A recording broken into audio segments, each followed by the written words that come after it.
Hi, hello, welcome to our channel VN Creativities. இன்னைக்கு நம்ம சேனல்ல எதை பத்தி பார்க்க போறோம்னா ஒரு சூப்பரான செம்ம டேஸ்டான செஷ்வான் வெஜ் நூடுல்ஸ் வீட்லயே எந்த ஒரு சாஸும் சேர்க்காம எப்படி பண்றது அப்படின்றத தான் பார்க்க போறோம். இப்போ இருக்க ஜெனரேஷன் கிட்ஸ்க்கு வந்துட்டு இந்த மாதிரி நூடுல்ஸ் பாஸ்தா இதெல்லாம் தான் ரொம்ப பிடிக்குது. ஆனா அதை வந்து டெய்லி நம்மளால கடையில வாங்கி தர முடியாது இல்லையா? அதை எப்படி ஹெல்த்தியா பண்ணலாம் அப்படின்றத இந்த வீடியோல நம்ம பார்க்கலாம்.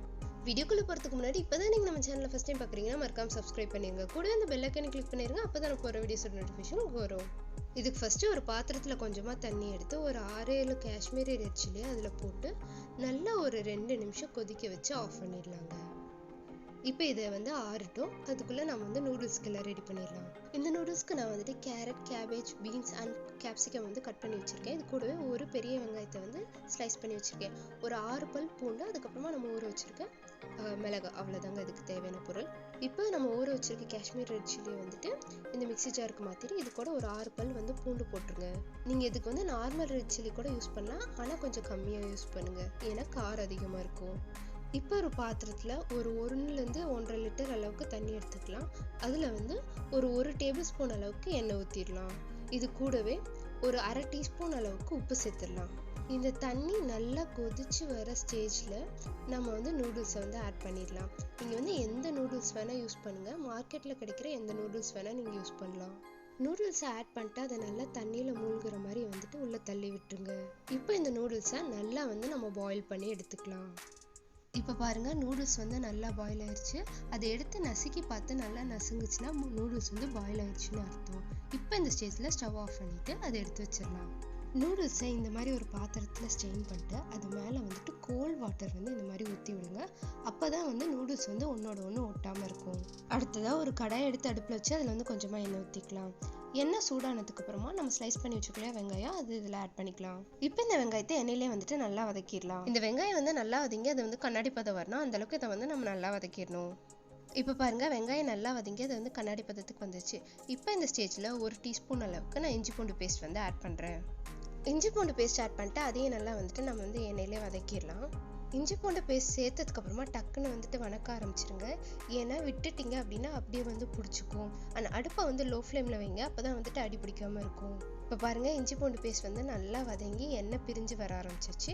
இந்த ஸ்டேஜில் நம்ம கட் பண்ணி வச்சிருக்க வெஜிடபிள்ஸ்லாம் ஆட் பண்ணிடலாம். நான் இங்கே வந்துட்டு கேப்சிகம் வந்துட்டு ஆட் பண்ண போகிறதில்ல, மற்ற வெஜிடபிள்ஸ்லாம் தான் ஆட் பண்ண போகிறேன். ஏன்னா கேப்சிகம் நம்ம போட்டோன்னா அது ஒரு மாதிரி தண்ணி விட்ட மாதிரி இருக்கும். ஸோ ஃபஸ்ட்டு எல்லா காய்கறிகளையும் மற்ற எல்லா காய்கறிகளையும் நம்ம வந்து வணக்கிட்டு அதுக்கப்புறமா நமக்கு வந்து கேப்சிகமை போட்டுக்கலாம். காய்கறிகள்லாம் ஆட் பண்ணிட்டு அதை வந்து நல்லா நம்ம வந்து எண்ணெயிலே வந்து வணக்கிடலாம். இந்த காய்கறிகள்லாம் இந்த எண்ணெயிலே நல்லா வணங்கினாதான் வந்துட்டு நல்லா வந்து டேஸ்ட் கொடுக்கும். இப்போ இந்த காய்கறிகள் வணங்குறதுக்கு தேவையான அளவு மட்டும் கொஞ்சமாக வந்து உப்பு சேர்த்துக்கலாம். உப்பு வந்து கொஞ்சமாக பார்த்து சேருங்க, ஏன்னா நம்ம நூடுல்ஸ் வேக வைக்கிறதுக்கு உப்பு போட்டிருக்கோம். இப்போ இது எல்லாத்தையும் வந்து நல்லா நம்ம வந்து வணக்கிடலாம். உங்களுக்கு ஒரு வேளை காய்கறிகள் வந்து ஒழுங்காக வணங்கலை வேகலை அப்படின்னு நீங்கள் நினச்சிங்கன்னா லைட்டாக தண்ணி தெளித்து வணக்கிக்கோங்க. அடுத்ததாக இது கூடவே நம்ம கட் பண்ணி வச்சுருந்த கேப்சிகம் சேர்த்து நல்லா வந்து வணக்கிடலாம். நீங்கள் வந்து கேப்சிகம் ஆட் பண்ணிட்டு அதை வந்து ரொம்ப நேரம் வந்து வணக்கணும் அப்படின்ற அவசியம் இல்லை. ஒரு நிமிஷம் வணக்கினாலே போதும். இந்த கேப்சிகம் இப்போ வந்து 1 நிமிஷம் நல்லா வதங்கிருச்சு. இப்போ இந்த ஸ்டேஜில் நம்ம அரைச்சி வச்சுருந்தோம் இல்லையா மிளகாய் பேஸ்ட், அதை இதில் வந்து ஆட் பண்ணிக்கலாம். இதை ஆட் பண்ணிட்டு நல்லா வந்து மிக்ஸ் பண்ணி விட்டுலாம். இதில் வந்து நான் காரம் கம்மியாக இருக்கிற மாதிரி தான் வந்து மிளகாய் போட்டிருக்கேன். ஒருவேளை உங்களுக்கு காரம் அதிகமாக வேணும்னா அதிகமாக மிளகாய் போட்டு அரைச்சிக்கோங்க. அப்படி இல்லைன்னா மிளகாய் தூள் வந்து ஆட் பண்ணிக்கோங்க. இப்போ பாருங்கள், இந்த பேஸ்ட் வந்து நல்லா வதங்கி எண்ணெய் வந்து பிரிஞ்சு வந்துருச்சு. இப்போ இந்த ஸ்டேஜில் நம்ம வேக வச்சிருக்க நூடுல்ஸ் வந்து ஆட் பண்ணி கிளறிடலாம். இந்த ஸ்டேஜில் அடுப்பை வந்து ஃபுல்லாக சிம்மில் வச்சுருங்க. அப்போ தான் வந்துட்டு அது அடிப்பிடிக்காமோ தீயாமையும் இருக்கும். அண்ட் நூடுல்ஸை கிளறும் போது அதை வந்து உடையாமல் பார்த்துக்கோங்க. பாருங்கள், இந்த நூடுல்ஸ் எவ்வளோ உதிரியாக வந்திருக்குன்ட்டு. நம்ம வந்து எண்ணெய் ஊற்றி வேக வச்சனாலையும் அதை கடைசியாக வந்துட்டு நம்ம தண்ணி ஊற்றி விட்டோம் இல்லையா வெந்து ஸ்டெயின் பண்ணதுக்கு அப்புறமா இப்படி பண்ணோம் அப்படின்னா தான் வந்துட்டு அது வந்து உதிரியாக வரும். நம்ம இது மேலே தண்ணி ஊற்றாமல் விட்டுருந்தோம் அப்படின்னா எல்லாம் ஒன்றோட ஒன்றா ஒட்டி இருந்திருக்கும். இப்போ பாருங்கள், இதெல்லாம் மிக்ஸ் ஆயிடுச்சு.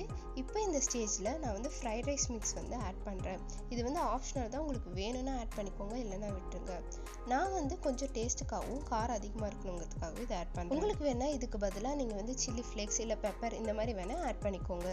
அவ்வளோதாங்க, நம்ம செஷ்வான் வெஜ் நூடுல்ஸ் வந்து சூப்பராக ரெடி ஆயிடுச்சு. இனி இதை வந்து சர்வ் பண்ணிட வேண்டியதான். எந்த ஒரு சாஸையும் சேர்க்காமையே நம்ம ரொம்ப டேஸ்டியாக அண்ட் ஹெல்த்தியாக ஒரு சூப்பரான நூடுல்ஸை வந்து நம்ம ரெடி பண்ணிட்டோம். என்னதான் வந்துட்டு நூடுல்ஸ் ஒரு அன்ஹெல்த்தி ஃபுட்டாக இருந்தாலும் இதில் நம்ம வந்து எந்த ஒரு சாஸும் சேர்க்கல, நிறைய வந்து வெஜ்ஜீஸ் சேர்த்துருக்கோம். ஸோ இது வந்து என்னை பொறுத்தவரை ஒரு ஹெல்த்தியர் விஷயம் தான் நினைக்கிறேன். நீங்கள் என்ன நினைக்கிறீங்க அப்படின்றத எனக்கு கமெண்ட்டில் சொல்லுங்கள். இந்த வீடியோவை நூடுல்ஸ் ரொம்ப ரொம்ப பிடிக்கிற அண்ட் நூடுல்ஸ் அடிக்கடி சாப்பிட்ற உங்கள் ஃப்ரெண்டுக்கு ஷேர் பண்ணி விடுங்க. நீங்கள் இதை செஞ்சு பார்த்து மறக்காமல் எப்படி இருந்தது அப்படின்றத எனக்கு கமெண்ட்டில் சொல்லுங்கள். இந்த வீடியோ பிடிச்சதுன்னா லைக் பண்ணுங்க, ஷேர் பண்ணுங்க, கமெண்ட் பண்ணுங்க, மறக்காமல் சப்ஸ்கிரைப் பண்ணிடுங்க. தேங்க்யூ ஃபார் வாட்சிங். Bye bye.